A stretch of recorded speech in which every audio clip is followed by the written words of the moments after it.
his case against Saddam Hussein, saying that Saddam Hussein has not disarmed as requested by the United Nations, that Saddam continues to hide chemical and biological weapons, missiles that are not accounted for. And here's a quote: Saddam aids and protects terrorists, including Al-Qaeda. And the president says he fears that Saddam Hussein could pass weapons of mass destruction on to terrorists. He asked the UN Security Council to meet on February 5th and says he will send Secretary of State Colin Powell there to make a presentation as to exactly why war against Iraq may be necessary. And he said, quote, "We will consult, but let there be no misunderstanding. We will head a coalition and disarm Saddam Hussein if necessary." Mike Edelman, let me turn to you right now. Did the president make his case against Saddam? Will a coalition coalesce around him after tonight's speech? Well, I think the president made clear in a logical, rational, and specific way why Saddam Hussein is a threat to both the Middle East and to the United States. And I believe the president is committed to disarming him, whether or not he has to do it by himself, with a small coalition or a large coalition. I do, however, believe that in the end, even the Soviet Union, even Russia will join us, France will join us, and Germany will join us, because there is no doubt that Saddam Hussein has produced and is ready to use chemical, biological, and nuclear weapons. He made that case. He'll make it more specifically, Colin Powell will make it more specifically on February 5th at the United Nations. So from the foreign policy perspective, I think the president was persuasive. I think the American people understand the nature of the threat, the seriousness of the threat, and they also understand that if we do not act preemptorily, we face a possible disaster like we have never seen before. Ken, did the president do enough to win over his critics, the anti-war activists, and some Democrats on the Hill as well? Well, I'm not. He hasn't given that level of detail yet. The information that he stated was information that was known. He stated it was from 1999 and earlier. I mean, he still hasn't given that whole time frame, the timetable to say it's important to do today. Right? He said we've been doing this for the last 12 years, so why in 2003 on February 5th does it need to happen overnight? And what kind of timetable does Saddam Hussein need to be showing the American people into the UN that would make sense to the majority of those people that might be in a coalition? So what I'm expecting is that there's going to have to be a lot more detail that's shown to win over those critics. The things that he said tonight did not tell anybody that didn't have that information already. It was not surprising, the things he said tonight. Now, for maybe the majority of the American people that did not realize some of the things that have been going on in Iraq, in that area. I mean, he also said that those weapons of mass destruction, unless someone puts it on a boat or brings it in, you know, surreptitiously, those things are not immediate threats to the United States. And that's part of the thing that the anti-war people have been saying. It's not a direct threat today to the United States. He's trying to make a link, though, between the war on terror and Saddam Hussein, saying that Saddam could provide weapons of mass destruction to terrorists, and Al-Qaeda. He mentioned Al-Qaeda in particular. Do you think he made that link? Is he going to convince the American people that the war on terror and the war against Saddam Hussein are one and the same? Well, he's going to try to make that link, but and he also said this is something that's new. Well, the truth is that this is not anything new, that, you know, whether it's a terrorist group, you know, communist group, whether the Korean Peninsula people, any of those things that happened along the way, some group talked to another group to get information and get tools that they didn't have themselves, weapons they didn't have themselves. In fact, the United States provided some of those things in the past to people that were our friends, or we thought were our friends at a point in time. So I don't think he's made that direct link just yet. But you know, there's going to be more information coming out from the UN Security Council on the weapons inspection. As more of that unfolds, that may bring more people into the fold, or it may push them away. Mike, economy, obviously, the major focus of the first half of this speech. Did you hear anything new in there? I mean, we did hear about tax cuts, some targeted tax cuts, ending the dividend tax. Is that what the American people need to hear to rebuild confidence in the economy? The goal of the Bush economic stimulus plan is to first provide jobs to every man and woman who wants a job. And the way you do that is by cutting tax rates. so that people are able to invest and are able to build small businesses and put out the sign, as the President said, help wanted. He pointed out that a family of four making $40,000 a year would go from $1,100 in tax to $45 in tax. That's a tax cut for people that need it. And as I said before, you can only give tax cuts to people who pay taxes. I also think we heard a binding commitment to Medicare by the President, a choice of a health care plan that allows all seniors to have prescription drugs. I think we also heard an energy independence argument and an amount for a hydrogen-powered auto, which means the President is very, very serious about making the United States energy independent. And I have to tell you that in 1978, when I ran for the Congress of the United States, the President and I had the exact same discussion before he was President, before his father was President, in Washington, D.C. And we agreed then, and clearly he's acting now on what should happen so that the United States is able to be completely free of Arab, Venezuelan, and OPEC oil supply. I don't think anybody will argue with the idea of cleaner burning cars and independence from foreign oil and energy sources. But getting back to the economy and the tax cuts, Ken, that family of four with $40,000, is that going to satisfy the people who say that the President is only targeting tax cuts to the rich? Well, I don't think so. I mean, I'm sure that there's no one that's going to complain about their tax bill getting reduced, but the facts are that those are all tax shifting things that happen. So whether people call them unfunded mandates, etc., what will happen is you're reducing taxes by a specific number, in the case like $1,000, but you're going to have $2,000 more of taxes. So it's a loss to that family of four when you don't have these things happen. All right, Ken, I want to cut you off real quick. We want to go to the Democratic response tonight. This is the governor of Washington, Gary Locke, giving the rebuttal tonight. It took our family 100 years to travel that mile. It was a voyage we could only make in America. The values that sustained us, education, hard work, responsibility, and family, guide me every day. I want every person to have the chance this country gave our family. But like many of you, I'm concerned about the challenges now before us. Tonight, President Bush spoke about the threats we face from terrorists and dictators abroad. Many of the young Americans who fought in Afghanistan and who tonight are still defending our freedom were trained in Washington State. We're so grateful to them, to all the members of our armed services and their families, and we pray for their safe return. But the war against terror is not over. Al-Qaeda still targets Americans.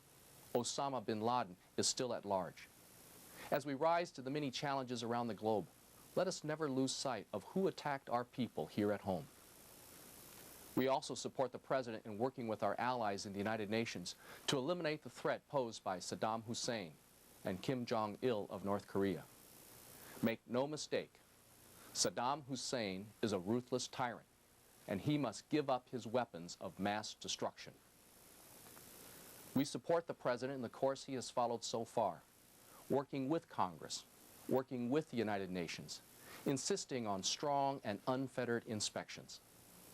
We need allies today in 2003 just as much as we needed them in Desert Storm, and just as we needed them on D-Day in 1944, when American soldiers, including my father, fought to vanquish the Nazi threat. We must convince the world that Saddam Hussein is not America's problem alone. He's the world's problem. And we urge President Bush to stay this course, for we are far stronger when we stand with other nations than when we stand alone. I have no doubt that together we can meet these global challenges. But to be strong abroad, we need to be strong at home. And today, in too many ways, our country is headed in the wrong direction. We're missing the opportunity to strengthen America for the future. Democrats have a positive, specific plan to turn our nation around. Today, the economy is limping along. Some say it's a recovery. But for far too many Americans, there's no recovery in our states and cities. There's no recovery in our rural communities. There's no recovery for working Americans and for those searching for jobs to feed and clothe their families. After gaining 22 million jobs in 8 years, we've now lost 2 million jobs in the last 2 years since President Bush took office. 100,000 jobs lost last month alone. 2 years ago, the federal budget was in surplus. Now this administration's policies will produce massive deficits of over $1 trillion over the next decade. These policies have powerful and painful consequences. States and cities now face our worst budget crises since World War II. We're being forced to cut vital services from police to fire to health care, and many are being forced to raise taxes. We need a White House that understands the challenges our communities and people are facing across America. We Democrats have a plan to restore prosperity so the United States once again becomes the great job engine it was in the 1990s. It's rooted in 3 principles. It must give our economy an immediate jump start. It must benefit middle-class families rather than just a few. And it must be fiscally responsible, so we have the savings to strengthen Social Security and protect our homeland. Our plan provides over $100 billion in tax relief and investments right now. Tax relief for middle-class and working families immediately. Incentives for businesses to invest and create jobs this year. Substantial help for cities and states like yours and mine now. Extended unemployment benefits without delay for nearly 1 million American workers who have already exhausted their benefits. And all without passing on the bill to our children and grandchildren through exploding budget deficits for years to come. Now, as you heard tonight, President Bush has a very different plan. We think it's upside-down economics. It does too little to stimulate the economy now and does too much to weaken our economic future. It will create huge, permanent deficits that will raise interest rates, stifle growth, hinder home ownership, and cut off the avenues of opportunity that have let so many work themselves up from poverty. We believe every American should get a tax cut. That's the way to create broad-based growth. But we shouldn't spend hundreds of billions of dollars on a plan that helps neither the economy nor the families that need it most, while making it harder to save Social Security and invest in health care and education. Think about it. Under the President's proposal to eliminate taxes on stock dividends, the top 1%, that's people who earn over $300,000 a year, would get more tax relief than the bottom 95% of taxpayers combined. That's wrong. It's irresponsible. And it won't create jobs. Let's choose the right course, the successful and fair course for our economy. We have another urgent priority, Homeland Security. In this unprecedented fight against terror, the front lines are in our own neighborhoods and communities. And this one hits home. In 1999, an al-Qaeda operative tried to enter my state with a trunk full of explosives. Thankfully, he was caught in time. Now, a year and a half after September 11th, America is still far too vulnerable. Last year, Congress authorized $2.5 billion in vital new resources to protect our citizens, for equipment for firefighters and police, to protect ports, to guard against bioterrorism, to secure nuclear power plants, and more. It's hard to believe, but President Bush actually refused to release the money. Republicans now say we can't afford it. Democrats say, if we're serious about protecting our homeland, we can and we must. Now, to strengthen America at home, there's much more to do. You and I know that education is the great equalizer, the hope of democracy, and the key to the information economy of the future. In my state, we've raised test scores, cut class sizes, trained teachers, launched innovative reading programs, offered college scholarships, even as the federal government cut its aid to deserving students.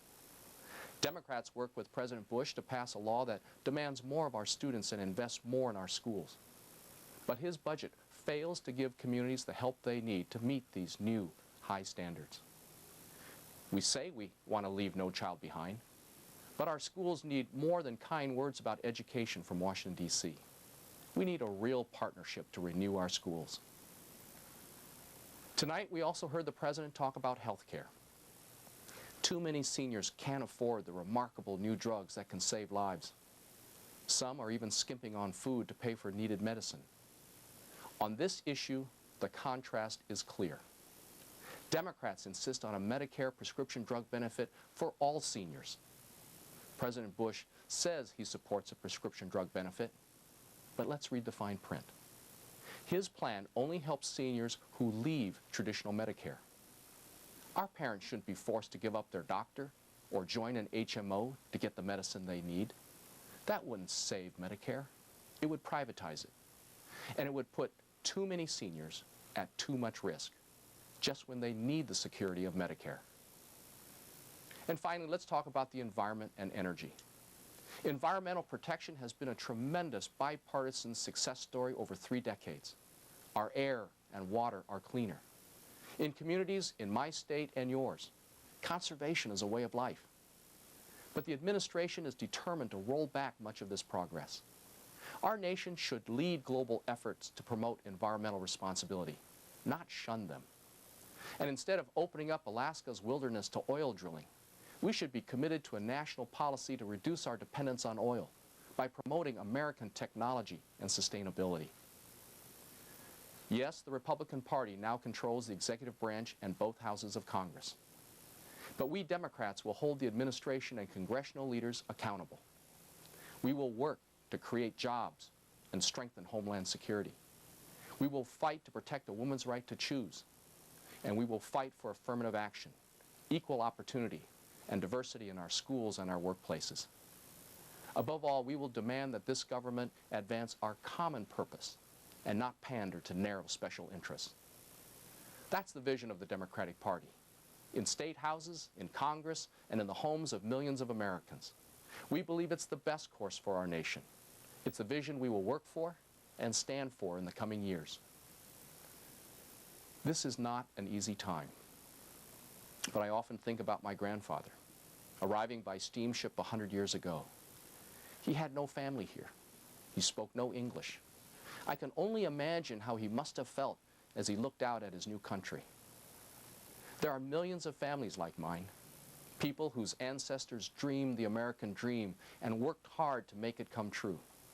They transformed adversity into opportunity. Yes, these are challenging times, but the American family, the American dream, has prevailed before. That's the character of our people and the hallmark of our country.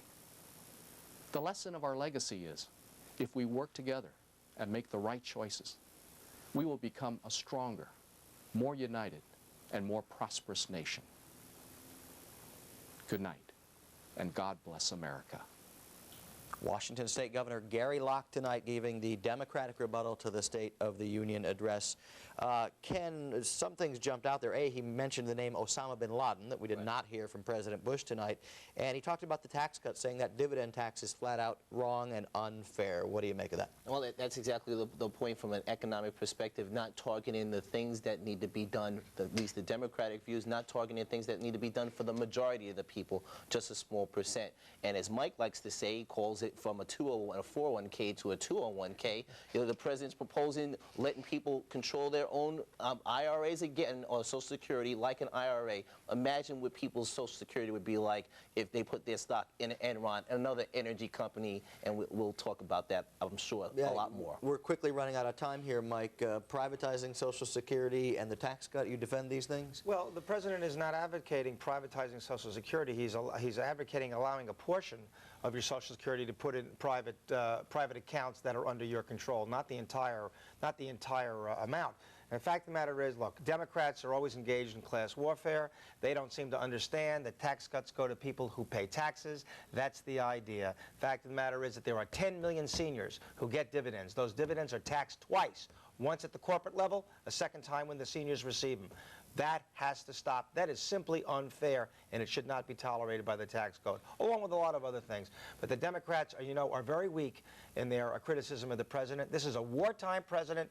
He needs the support of the Democrats. I hope he gets it in the Congress and in the Senate, because he needs it. We are out of time, gentlemen. We're going to have to leave it at that. Thank you both very much, as always. That wraps up News 12 Westchester's special live coverage of the President's State of the Union address. Thanks to our analysts, Ken Jenkins, Mike Edelman, as always, gentlemen. And thank you, folks, for watching. We'll have a wrap-up on the speech for you coming up next on the News 12 Westchester Night Edition with Jury Tatsuma. I'm Brian Coneybear. Have a good night, everybody. Thanks for joining us.